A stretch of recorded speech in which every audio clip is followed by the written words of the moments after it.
Hello and welcome to episode 162 of Level Up Your Career, 60 minutes of live Q&A where your questions drive the show. My colleagues Ella and Adriana are online in the chat, so please let them know your name and the city you are joining from so we can get to know you today. The Level Up team will post a link in the comments so you can vote up the questions that you would most like answered, and of course for you to add your own questions, which you can do throughout the show. If your question is selected, your name will appear in the credits at the end of the show. So get your question in early and stay with us to see that happen. Today's episode is titled How to Engage Stakeholders. We will talk about how engaging your stakeholders is an area that we should all be working towards.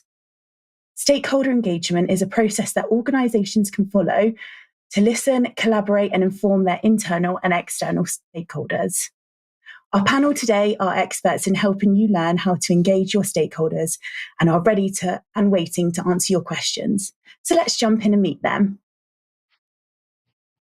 Firstly, I'm delighted to welcome back regular Level Up viewer, panelist, Laurie Bowman, joining us from Australia. Laurie is a trainer and advisor on planning, assurance, risk management and control for projects, programs and portfolios. Laurie has many years of experience in engineering and management roles. Welcome back to Level Up, Laurie. Very good to be here. Thank you, Shanice. Thanks, Laurie. Returning to our panel today is Ron Leeman. Ron is the founder and owner of the Highway of Change. Ron has many years of consulting experience in the areas of change and transformation. Welcome back to Level Up, Ron. Sawadee Cup from Thailand. That means hello. I'm glad to be back again, actually. It seems like a long time since I was on the last show, but I'm raring to go. Amazing. We've missed you on the screen, so thanks for coming back.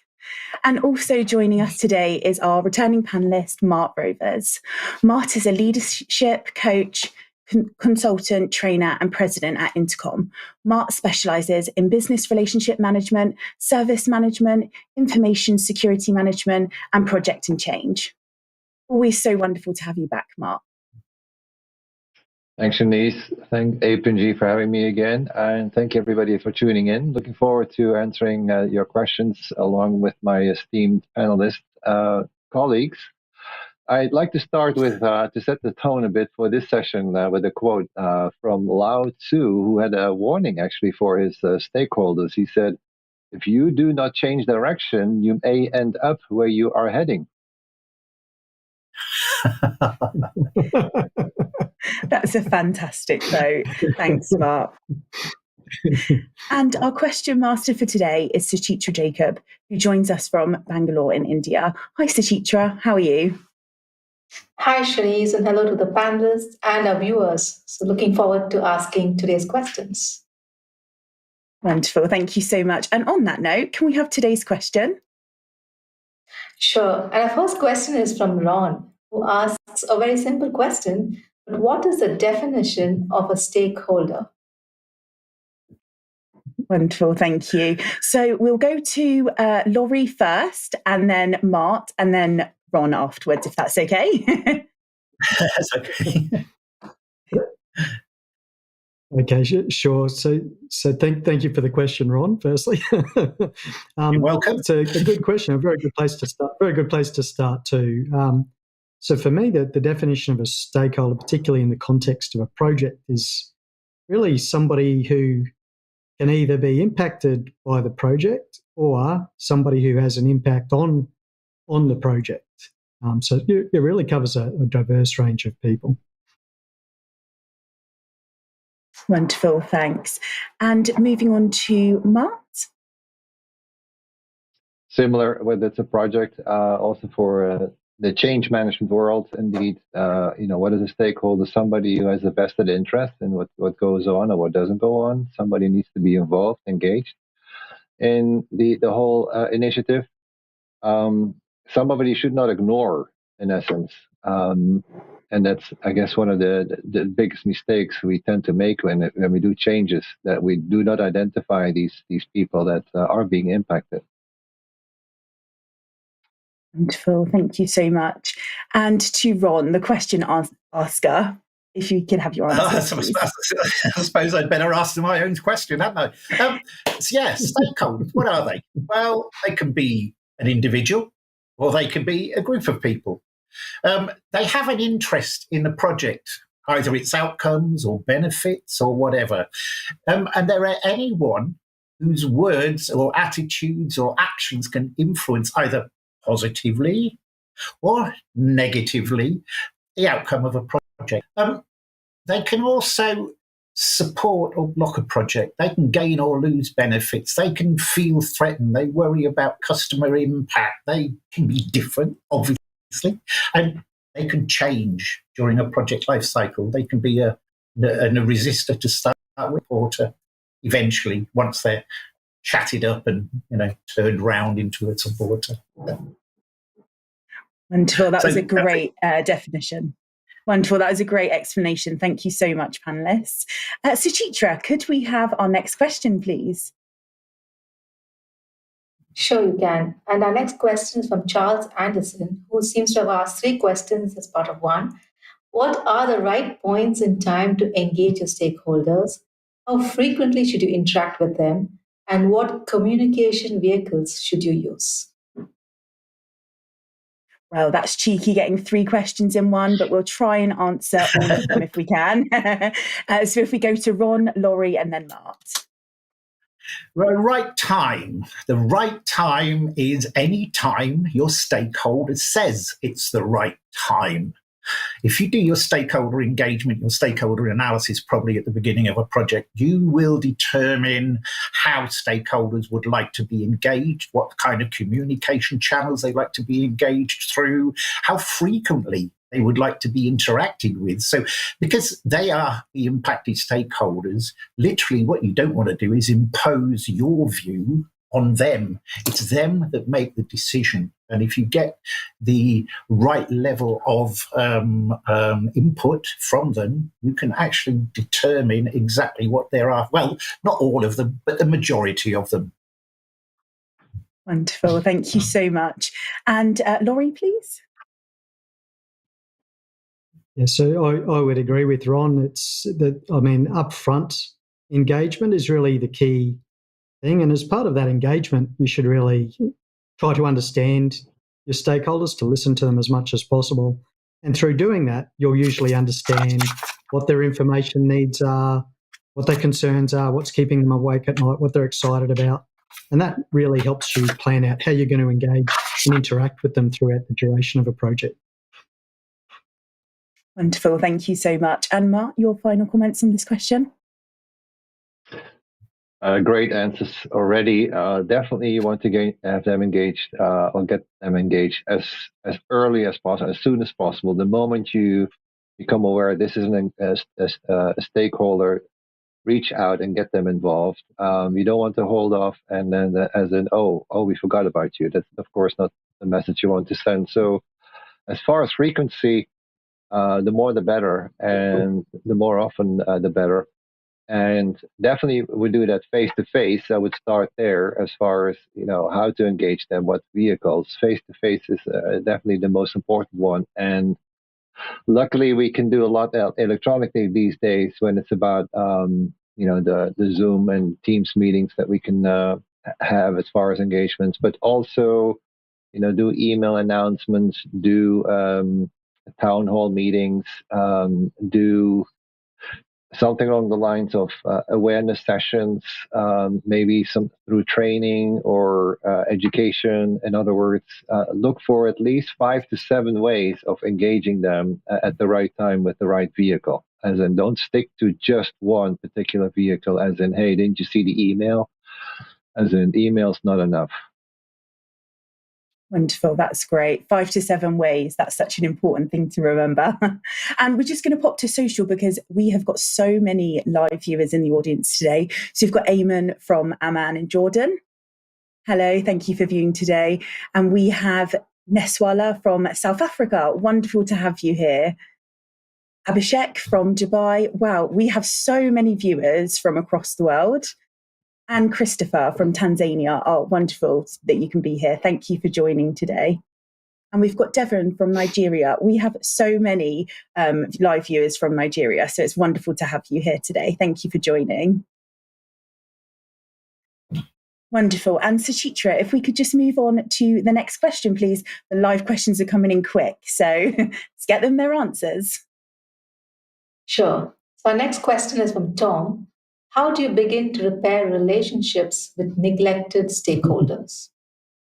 What a fabulous question, Tom. Thank you so much for this one. If we go Mart, Laurie, and then Ron. For this one, I'm going to pull from what I've learned from the BRM Institute, the Business Relationship Management Institute. So, Tom, as far as repairing relationships, usually what has happened is that certain needs and expectations were not being met, and therefore trust was lost.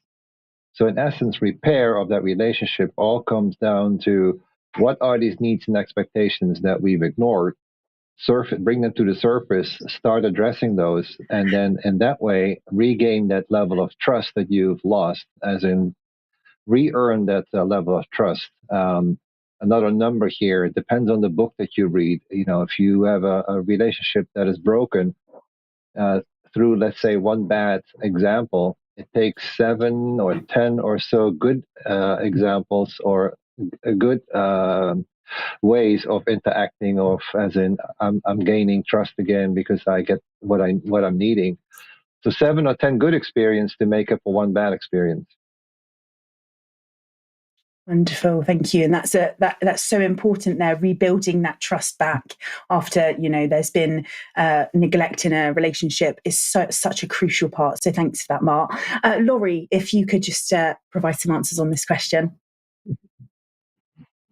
Well, I agree with everything that Mart said. I'd add, I think it's really important to acknowledge and take responsibility if you have neglected, and it is normal to, like, it can be very difficult on complex projects if you've got a lot of stakeholders to be able to understand their needs and to keep them informed all the time. So first of all, acknowledge that you may have neglected their information needs or their engagement, and work very closely with them to build that trust.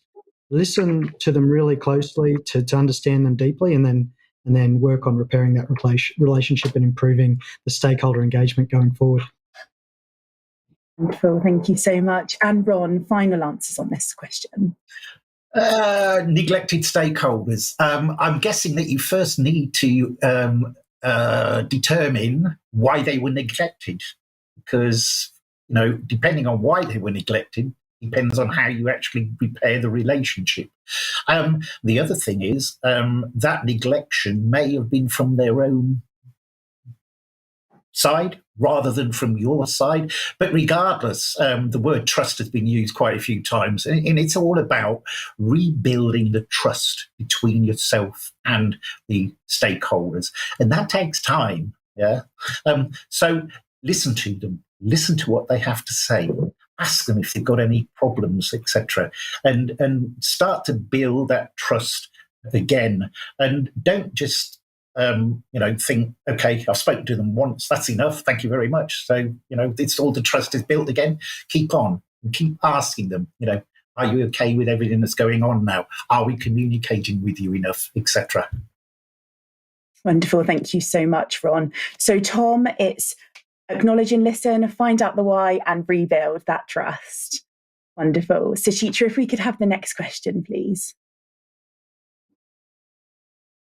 Sure. Our next is a live question from Mohammed. When will stakeholders positively or negatively affect the project? And what are the pros and cons of engagement of external stakeholders' involvement? Wonderful. Who would like to answer this question? Ron, thank you. We'll go to you straight away for your answer. Isn't it? It looks like two questions. When will stakeholders positively or negatively affect the project? They can affect the project right from the very beginning, to be honest, because if you don't do your initial communication, and if you don't communicate your stakeholder analysis correctly, they can cause resistance straight away. And obviously, going back to the last question, you then have to repair that relationship. Let me concentrate on the engagement of external stakeholders, because these stakeholders are often the forgotten group of people in a lot of projects. I have an anecdote for you. I worked on a project here in Thailand, and it was an SAP implementation. And part of the SAP implementation was to implement a customer portal. So the customers could go in to the portal and find out exactly where their order was, whether it was pending, whether it was halfway through, etc., etc. I joined the project late for reasons because they were running behind and stuff. And obviously one of the things I did, I was creating stakeholder groups. And I then spoke to the project board and said, these are the stakeholder group, but I notice you've got your external stakeholders missing. Yet you're building a customer portal.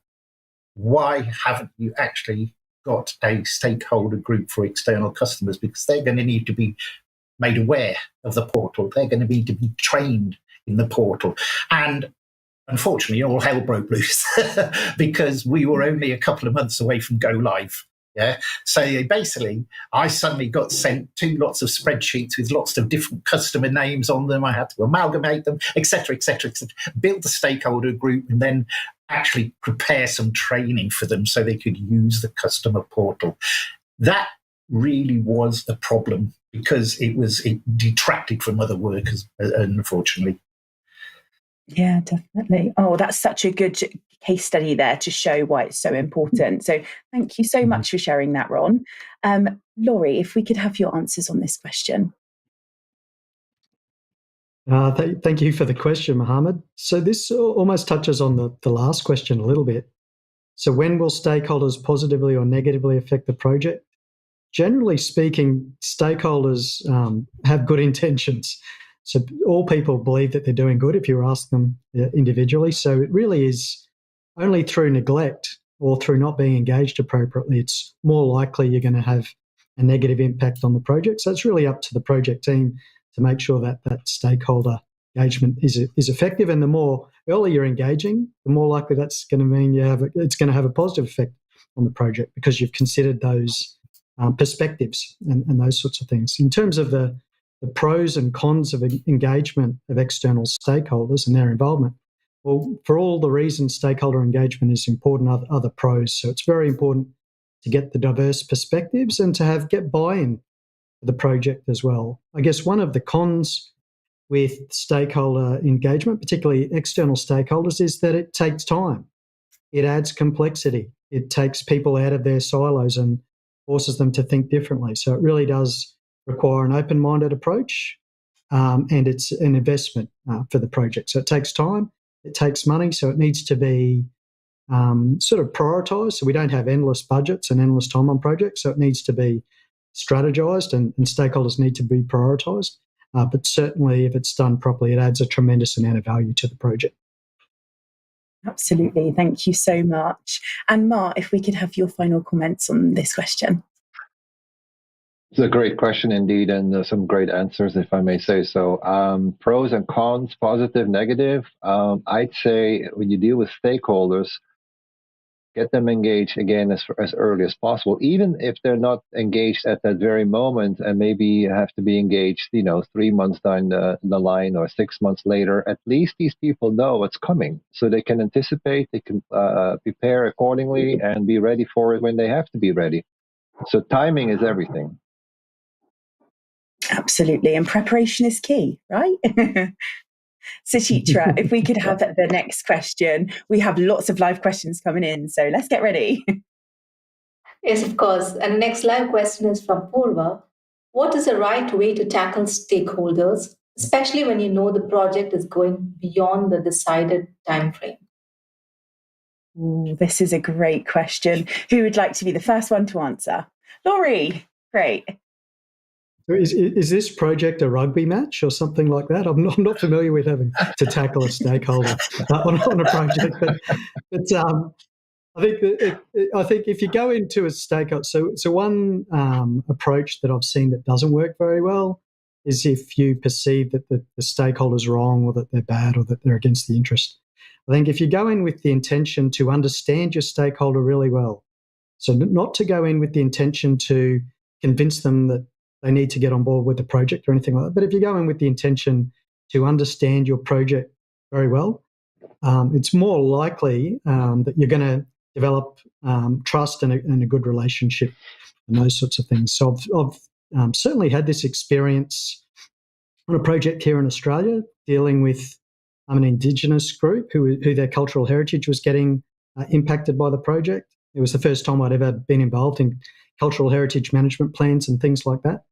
And I was very, very fortunate that we got a very, very good outcome. And I think largely it was because of my curiosity.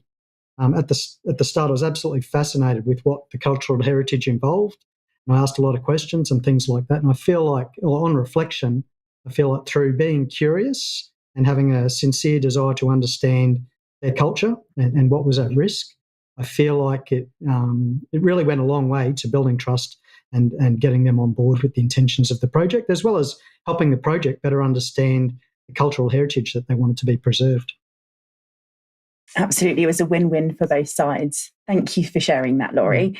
And Ron, if we could have your answers on this question. Yeah, if you've created your communication plan, and it is a very comprehensive communication plan, you will have already engaged with stakeholders, and you will have given them an indication of project milestones, project deliverables, etc. And they probably a go-live date as well. Yeah, not necessarily down to a certain level of detail, but at a high level. So that will create a number of expectations. Stakeholders will expect you to deliver to that plan. All of a sudden, something goes wrong. Now, maybe your complexity has been underestimated, or something throws the whole project out of kilter, and you have to delay the project. Well, there's two words I'll use: openness and honesty. Tell the truth. Tell them why it's happening. Yeah. Tell them we screwed up. Yeah. We underestimated the complexity. We didn't realize there was going to be maybe so much resistance from you as stakeholders. So we have to manage that. Tell them the truth. Yeah. Make it transparent. There is no point in delivering any kind of communication that is non-transparent. It is one of my, what's the word I'm looking for? There's a word, one of my 10 commandments of communication: total transparency, honesty, etc. Absolutely. Honesty is always the best policy. Thank you so much, Ron. Mart, if we could have your final answers on this question. The way Purva is asking the question, and thank you for the question, it sounds like this stakeholder is a bit too much engaged or is slowing down the process. In other words, maybe not the right level of engagement is at play here. And indeed, per what Ron and Laurie already mentioned, communication, listen, your communication skills, your listening skills, that's, I think, what it all comes down to. Maybe the stakeholder, well, I wouldn't call it tech. It needs to be tech. Somebody you want to may pay attention to. Maybe somebody who feels ignored, and somebody who's not being heard. So in other words, there's some repairing that needs to happen here. The right way comes down to what was already mentioned: communicate, communicate, communicate. Wonderful. Thank you so much, Mart. And we have so many live questions coming in right now. So, Suchitra, can we have the next question? We do. And our next question again is a live one from Milvio. In stakeholder analysis, is it better to engage first with the supporters of change or the resistors of change? Ooh. Ron and Laurie, please. The first thing I would say is, when you do your stakeholder analysis, you obviously, how do you identify who your resistors are and who your supporters are? Yeah. So you have to ask the right questions. So having done that, knowing who your potential resistors at the beginning, because if you do your stakeholder engagement, it should be right at the beginning. So they're potential resistors. And maybe it's because they don't know anything about the project. I have another for you. I did a project in Indonesia, and we interviewed 10% of the impacted stakeholder base. Yeah. And after we interviewed them, I think that it was we had 775 pieces of information on a spreadsheet about their answers. Yeah. And we had to actually work those out. And from the information, we did a word search, and we did it by individual words. So one of the words was potential resistor. One of the words was resistor. Okay. And that came up quite a lot. So we identified who they were. Okay. But what we didn't do is we didn't actually divide the supporters from the resistors. Yeah? What we made sure was that when we communicated with the stakeholders, that it was the same communication. Why should you actually have different communication for resistors and supporters? It should be the same communication. And it's all about awareness to start with. It's all about creating awareness. And on the change curve, when we actually finished the stakeholder interviews, they between unaware and aware. So it was quite an interesting project at the end of the day. But no difference in communication. Yeah, treat them exactly the same. Amazing. Thank you so much, Ron. So insightful. Laurie, if we could have some comments on this question, please. Okay, yeah, an excellent question. Thank you, Milvio. The reality is it's certainly valuable, extremely valuable to be engaging closely with both groups. All information is good information, and it's likely that the supporters of the change are going to add value to the project with some of their insights. Also, but in particular, I think the resistors of the change are a particularly valuable group to engage with, because their mind map, or however they see the world, is different to the goals of the project or the change. And the intention when implementing a change or a project is to get harmony between, or to help people see the value in the project. So I would say that the resistors of the change really are the stakeholders where there is that opportunity for either the project to learn from some of the insights or some of the reasons why there might be resistance, or better yet, for those who are the resistors to be enlightened, to understand what's in it for them, what is the value of the project and things like that. So in order to get the stakeholders and the intentions of the change initiative, the resistors would be very useful to engage with closely, particularly near the start. Wonderful. Thank you so much. And Mart, if you could come in and add your comments. If it's the Milvio that I think who's asking the question, I think he knows the answers, but it's a great question no matter. So in other words, who goes first? I think neither one. I mean, they both goes at the same. They just need to be approached differently. Somebody who's a supporter, you'd like to keep this person informed. You want to make sure this person is continues to be engaged, is still happy, satisfied. But the resistor, of course, is somebody you manage very closely.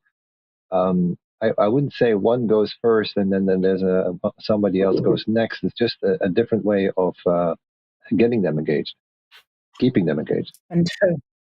Brilliant. Thanks so much, Mart. Ron, did you want to add something here as well?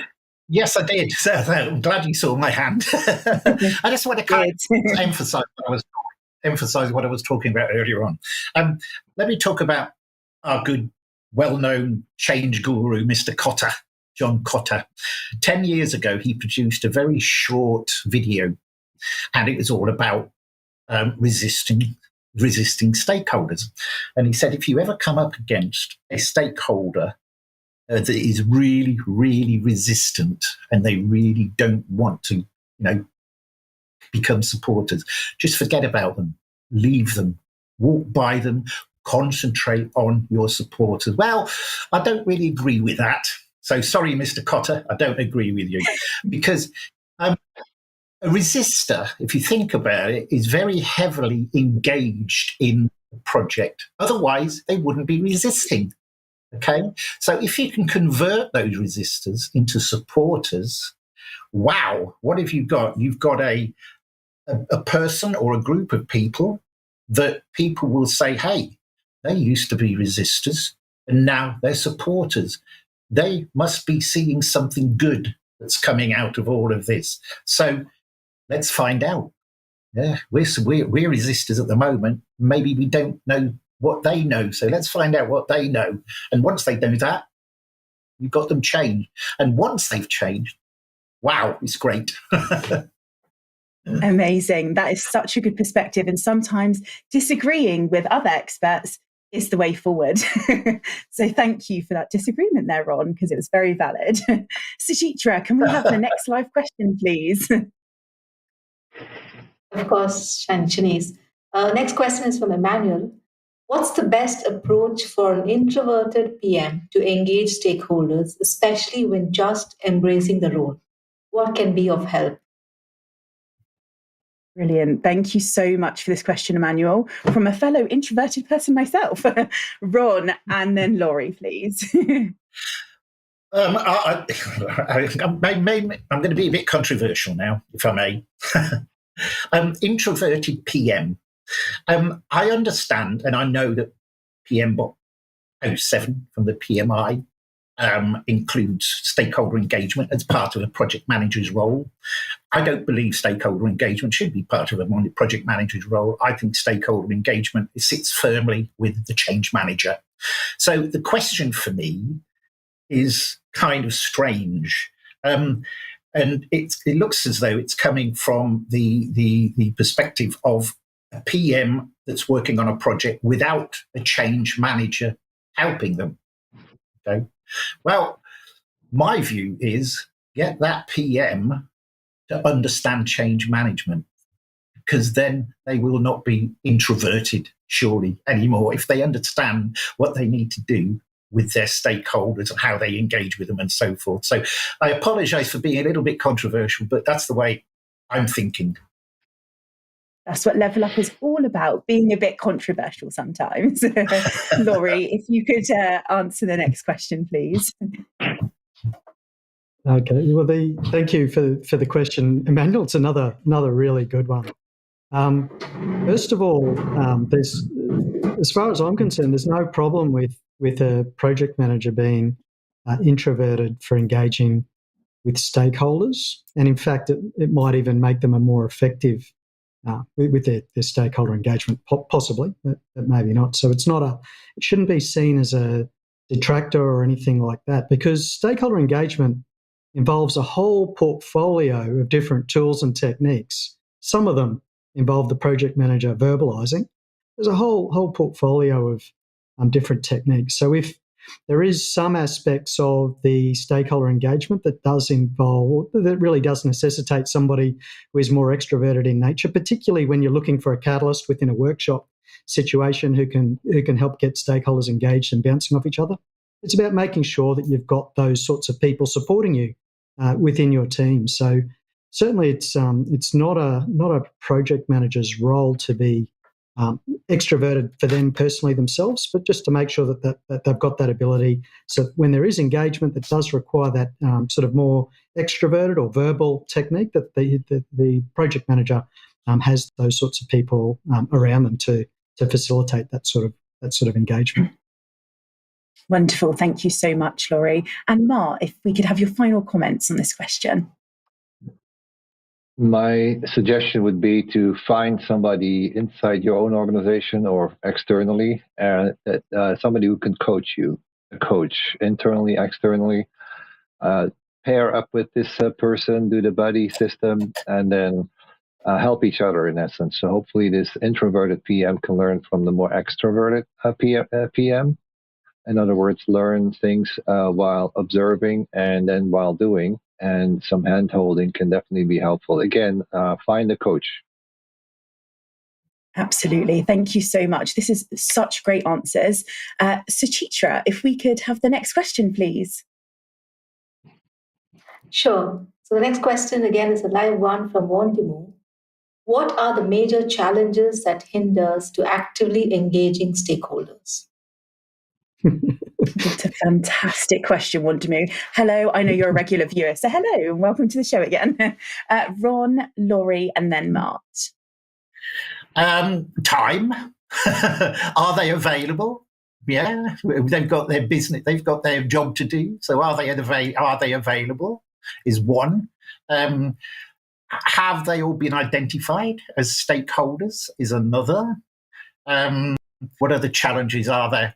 You're dealing with a completely diverse range of people from diverse backgrounds. So when you communicate with your stakeholders, you have to be very careful about how you communicate, because, and it brings me on to actually quite a nice point, and I'm about to publish an article later on LinkedIn.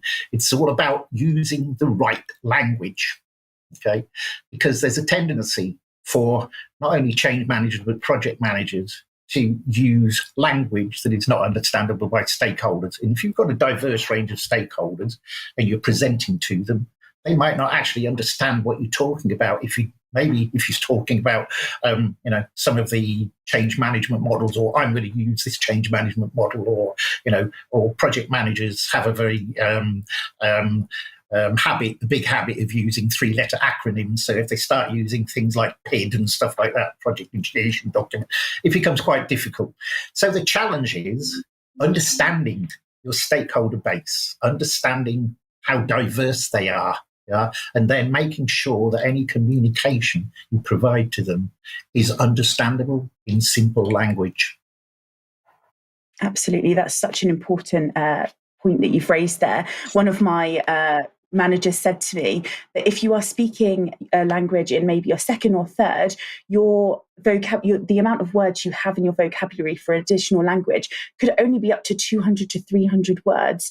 So language is so important to consider when engaging stakeholders. Wonderful. Watch out for the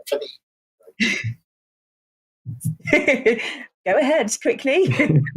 Well, I'm just going to say, watch out for the article. It's going to be published later on this week. Laurie, if we could take your comments on this question, please. Oh, great question, Wandamu. I think one aspect that I would add to everything that's already been said would be the when we're doing projects and change initiatives, we're causing change. We're literally changing the status quo, and human beings resist change. So, by default, there's going to be resistance to stakeholder engagement, and it's natural that there'll be resistance to a project. Teams be very siloed quite often, and they were comfortable using the same lingo, using the same processes, and suddenly you're coming in and disrupting and causing work, making them have to think about other people that they have to deal with. So it's these are some of the challenges. So as much as possible, if you can help people see the value and see the long-term benefit, both from an organisation perspective as well as for them as individuals, helping them overcome that sort of fear of change and that resistance to change is one of the major challenges that we have on projects and change initiatives. Yeah, wonderful. Such a great point there, Laurie. And Mart, if we can have your final comments on this question. Just quickly, a little bit of a recap. One demo is that the communication, again, I go back to that one, is a major hurdle. And then the right level of engagement for the stakeholder analysis, as in some people need to be encouraged, some people are already on board, so you keep them informed, some needs to be managed very closely because they're resisting. So it definitely would do a stakeholder analysis very early on. Wonderful. That's brilliant. Thank you so much, Mart. And we're going to just jump to social because we have so many people here. We have Emmanuel from Nigeria. Thank you so much for joining today. It's wonderful to see you. And Idara, thank you for joining. You are one of our regular Level Up viewers, so it's lovely to have you here as always. We have Parva from Sydney. I think you submitted a question earlier, so thank you for your great question and for driving the show as always. And we have Abby from the UK. Wonderful to have you here. And it's so nice to see so many people from around the world joining this morning. It's all your great answers, panelists. So thank you for giving the audience such great value. Suchitra, if we could have the next question. Sure. Another question from Milvio. Why is stakeholder engagement a lot like herding cats? Question of the day, Milvio. Thank you. Who would like to answer this? Ron, thank you so much. Oh dear. Yeah, I mean, I've heard that phrase before, and it's such a good phrase that describes when you're trying to engage stakeholders. Yeah, I mean, just a quick anecdote. I've got a next door neighbour who's got loads of cats. They keep on coming into my garden, and trying to get the cats out of my garden is so difficult. It's unbelievable. So where was I? Oh, yeah. Okay. Why is it like herding cats? Like I said at the beginning, stakeholders are all different. Yeah, they all want to do things in a different way. Okay, some will attend meetings, some don't want to attend meetings. Some will engage, some won't engage. So it's actually trying to find a way of getting those stakeholders, and all of us, as well as many stakeholders as possible, into the situation you want to get them into. So if you're running a workshop, an awareness workshop or whatever, is trying to make sure you get the stakeholders, regardless of, where they are and, what they're doing and, whether they're resistors or whether they're supporters, is to get them all in there, because the whole idea is to actually get the message across to the whole group. But you miss stakeholders. So stakeholders can be missed. Even stakeholder groups, like I explained earlier, the external groups can be missed. So you do your analysis right in the first instance, and you make sure the communication is going out regularly and, informing them about what's going on. I think they would be more inclined to join whatever it is you want them to join, whether it's a group meeting or a workshop or whatever. So yes, it is like herding cats, and I know about that because of the cats that come in my garden.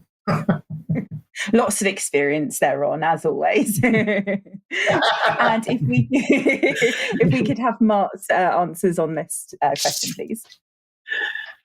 I'm going to paraphrase two people who said something smart about herding cats. Alan Perry once said, "As every cat owner knows, nobody owns a cat." Let's start there. And another one would be, that nicely built on this one, from Joseph Woodcrutch, who once said, "Cats seem to go on the principle that it never does any harm to ask for what they want." Your quotes are always so iconic, Mart. Always. Sure, Milvio can. Yeah, absolutely. And Laurie, if we could have your comments on this question, please. I don't have too much to add than what Ron said.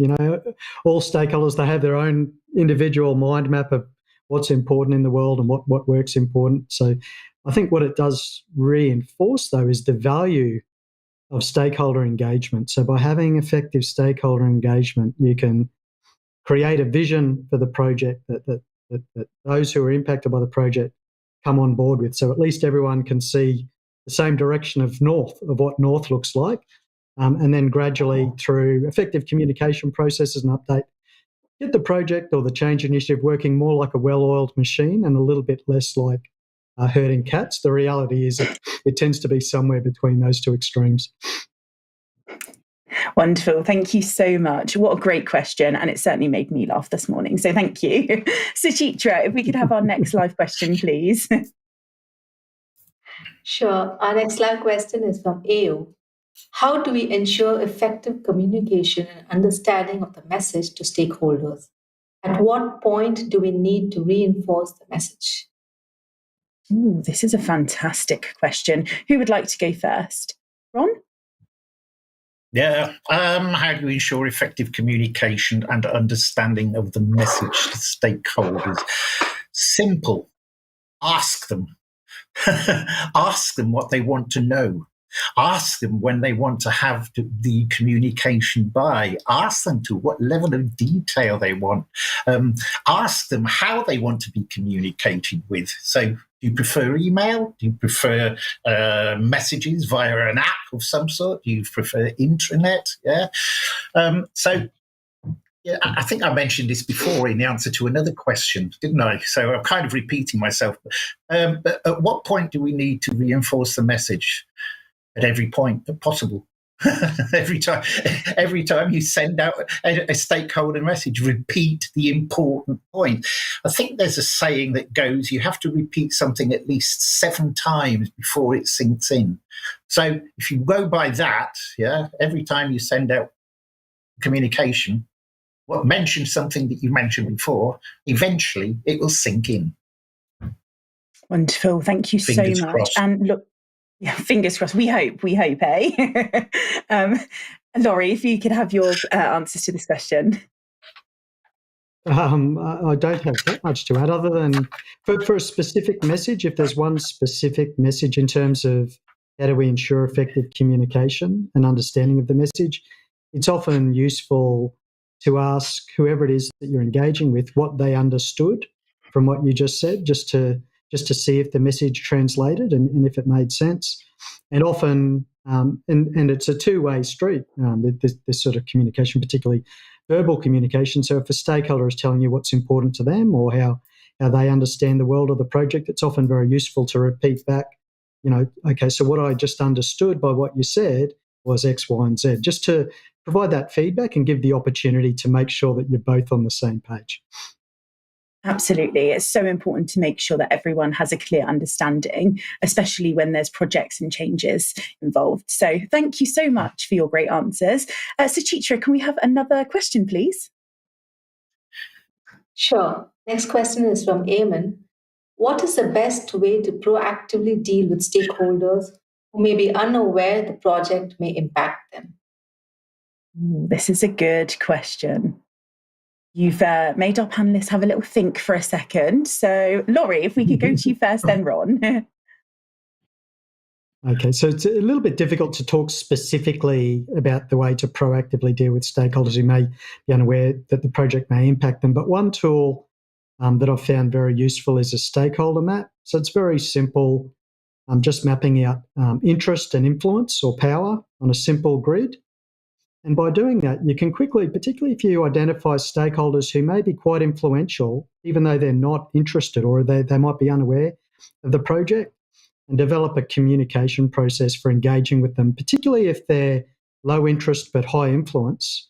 They can potentially become a very, very impactful stakeholder, a very, very critical key stakeholder if they suddenly do become interested in the project, which particularly if they're a supporter can be extremely valuable. So mapping out your stakeholders using something simple like a stakeholder map, and then recognising these high influence, low interest stakeholders and engaging with them effectively.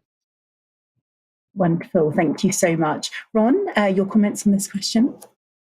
Yeah, Laurie, you pinched something. I was going to talk about stakeholder engagement, the power interest grid, I believe is what you were talking about, yeah? Yeah, power interest grid. I'm not going to go into detail about power interest grid, but you've got a left axis, which is power, right axis, which is interest, and it's high-low on both of them. You've got 4 quadrants. Just an example, one is high power, high interest. So they are important stakeholders. Another quadrant is low power, low interest. So you need to keep monitoring them to see what kind of information they need. But the best way is going back to your stakeholder analysis and asking the right questions of them. Yeah. And because going back to the project I did in Indonesia, the stakeholder curve I was using was the client stakeholder curve. Yeah, I worked for one of the consultancies, and it came back, as I said, between unaware and aware. Okay, so if you knew who was on the unaware situation, you would know, who to talk to. But in fact, most of them were unaware or aware, so you had to talk to all of them. They had never been communicated with. They had never been made aware of anything. And most of the questions that I asked them, they were not dumbfounded, but they were confused. And they said, well, I didn't know about that. I didn't know about that. So if you do your right stakeholder analysis at the beginning, you'll find out exactly those stakeholders that you need to work with and make more aware of what's going on. Absolutely. That's such an insightful answer. Thank you so much. And Mart, if we could have your final answer on this question. Sure. So indeed, to get proactive and be proactive and getting the right stakeholders engaged, of course, it has to do with the identification of the stakeholders to begin with. And how do you make sure that you identify the right stakeholders? It means that you need to know the organization, how the organization works.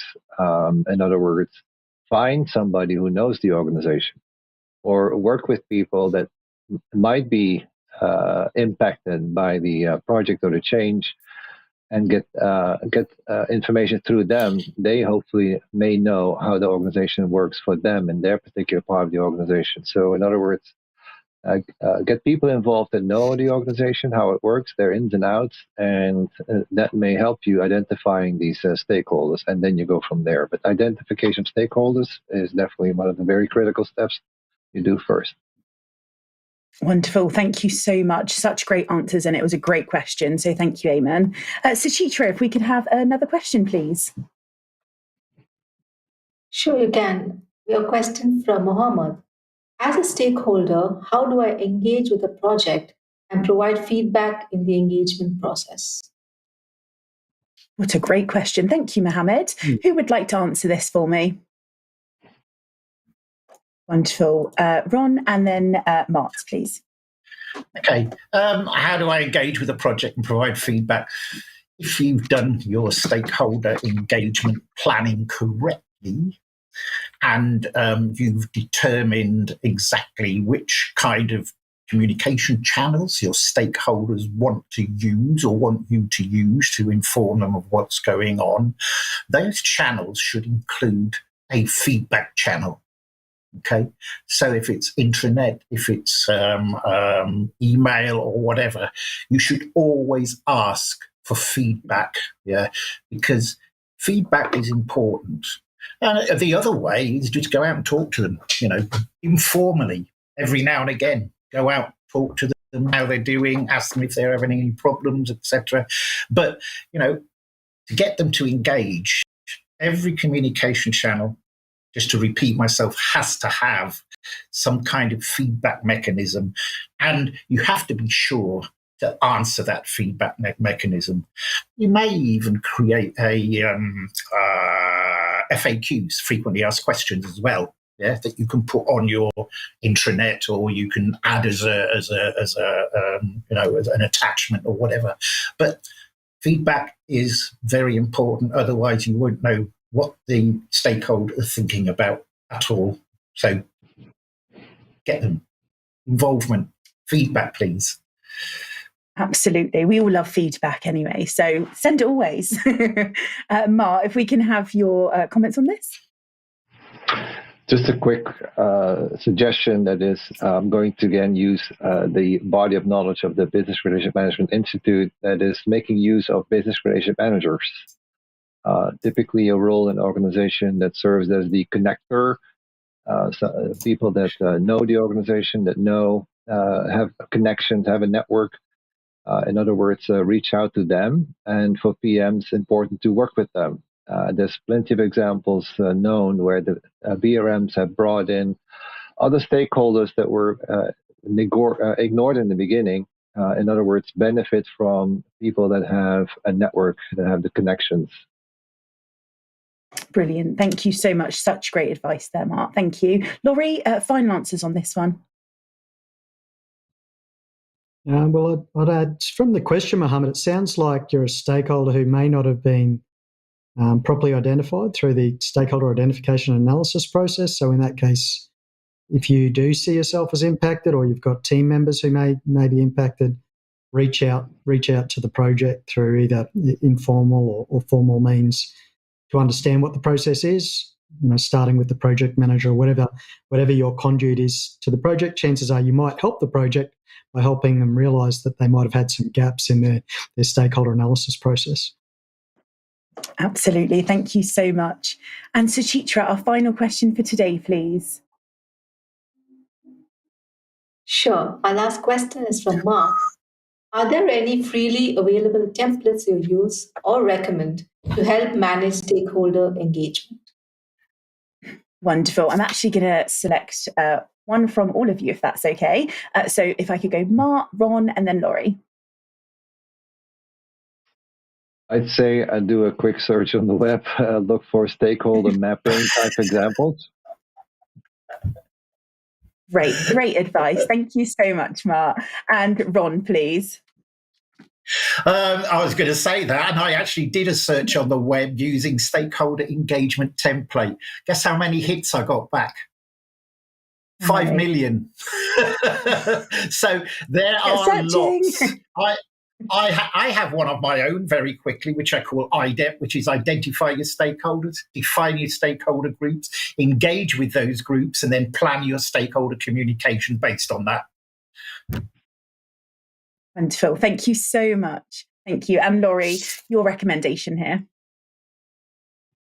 A very simple and powerful tool, other than the stakeholder map that I mentioned earlier, is a RACI matrix, a simple RACI matrix, where RACI stands for responsible, accountable, consulted, and informed.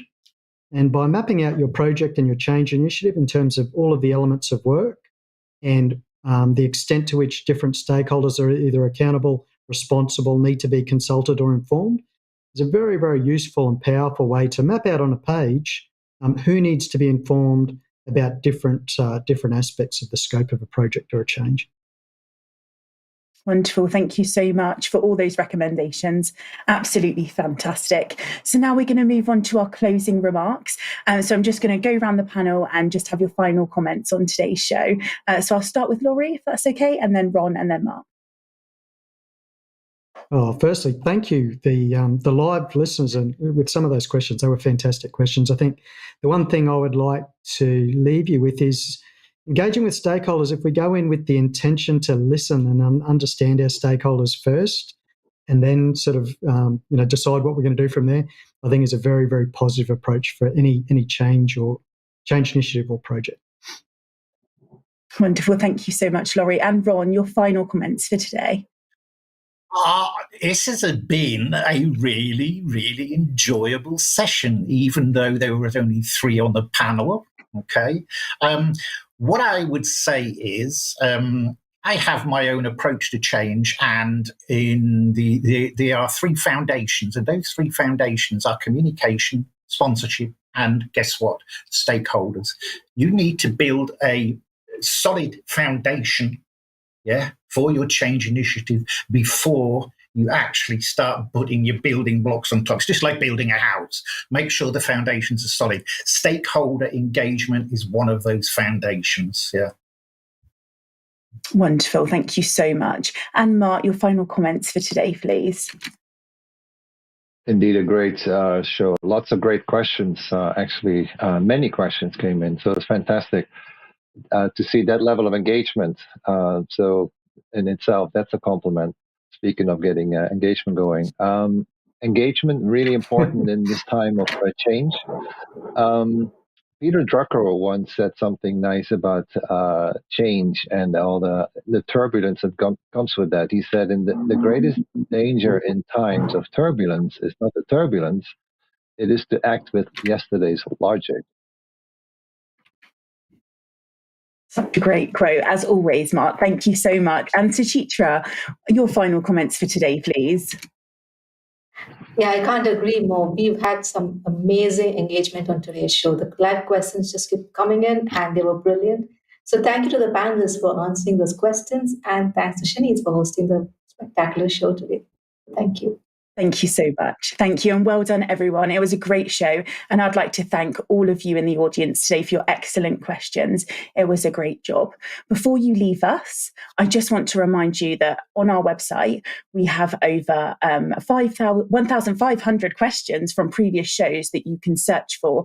It's a really comprehensive free resource, and it can connect you with over 170 experts from around the world. And we also have a podcast available. So please search for the APMG Level Up Your Career podcast on all the preferred platforms. We have some great shows coming up over the next couple of days. On Friday, the 23rd of June, we will look at how to become a trainer. We also have a webinar on Wednesday, the 21st of June, about avoiding waste on a global scale with design thinking.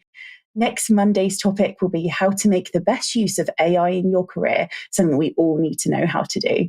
So details of these shows and all other events coming up will, of course, be on our website. Subscribe to the show and we will send you a personal summary of what's coming up and how you can join us here on the panel and level up your career with APMG. Thanks, everyone. See you on the next show.